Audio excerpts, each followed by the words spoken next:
Welcome to Launceston Distillery at Hangar 17. I'm Chris. Today you're all authorised personnel. Come inside.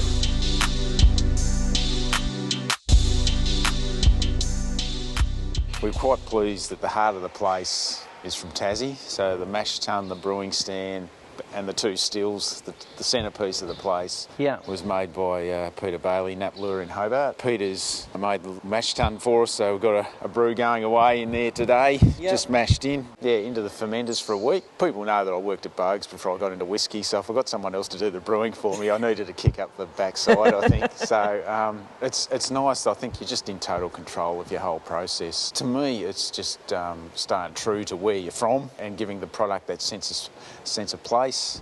So yeah, look, we'd always, try to use Tassie barley first and foremost where we can. I suppose like everyone else, you wanted a full-flavoured kind of whisky, but we were looking for something that was approachable, maybe a bit elegant. Yeah, those floral fruity characters to it. The building's the oldest aviation building in the state. I think people like the fact that they come here and they've seen something repurposed. It hasn't just been knocked down, and it's, like I say, Tassie at the heart of it with the stills and the brewing equipment. So it's a genuine Tassie little distiller. And everything was scaled to fill a 100 litre barrel per batch. Literally, how do we scale this to get 100 litres out of the spirit still?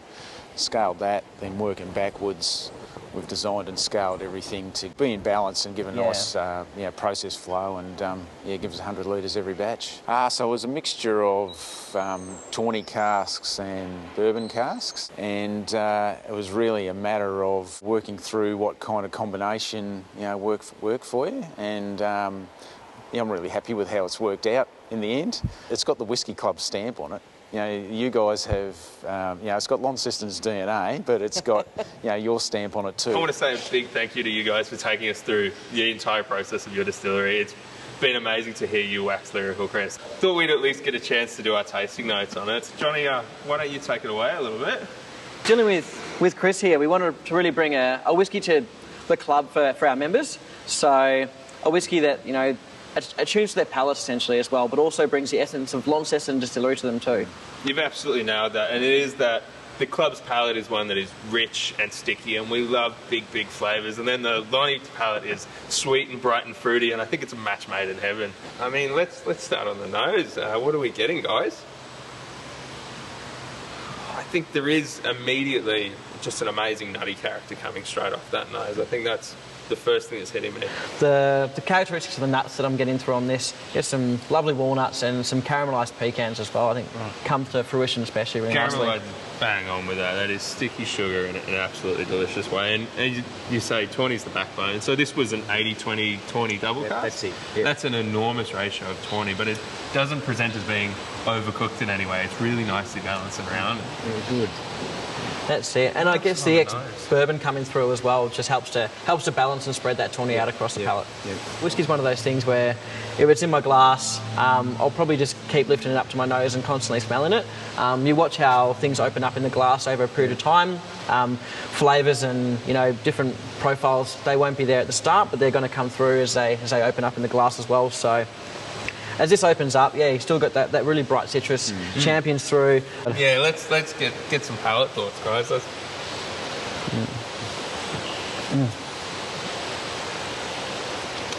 We should say this is sitting at 54.9 ABV, and we've called it distiller's cut. It's a little below cask strength, but we think it really drinks perfectly at this strength. But it doesn't come off with any kind of heat, does it? It's really presenting as being big and viscous and oily, and there's a lot of really big texture, but it's not hot, it's not spirity. Yeah. It's really presenting just our mouthfeel as being really velvety. And the mouthfeel is I think the key on it. Knockout, isn't it? Yeah. So again, the working together, it was finding that point where it really shone, and 54.9 was it.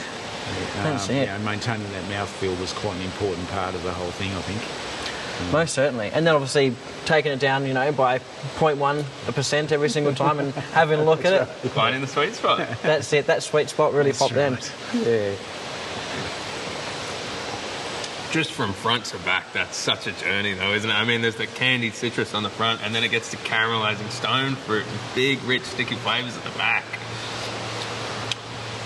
It's so chewy. I really like this whiskey. Pleasingly for me, there is a nice finish there too. It's still, you know, lingering around in the mouth and on the palate. So yeah, I'm happy with how it's all come together.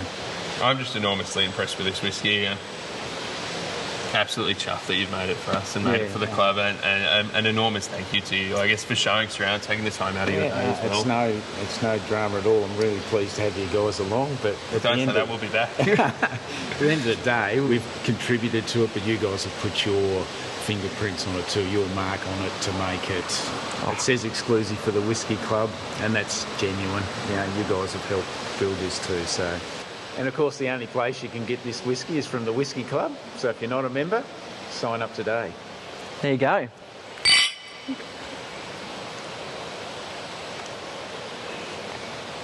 Oh, God. So good.